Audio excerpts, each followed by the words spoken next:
విజయవాడ ఇంద్రకీలాద్రిపై దుర్గమ్మ సన్నిధిలో విజయదశమి ఉత్సవాలు ఇవాళ అట్టహాసంగా ప్రారంభమయ్యాయి. తొలి రోజు అమ్మవారు బాల త్రిపుర సుందరీదేవిగా దర్శనమివ్వనున్నారు. ఇవాళ ఉదయం 9 నుంచి రాత్రి 11 గంటల వరకు భక్తులకు దర్శనాలకు అనుమతించనున్నారు.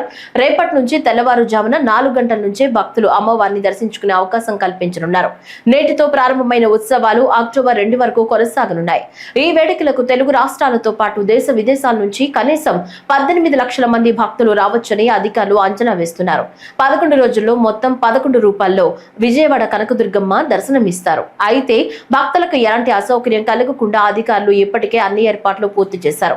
అదేవిధంగా భక్తుల సౌకర్యార్థం దసరా 2025 యాప్ ను అందుబాటులోకి తీసుకొచ్చారు.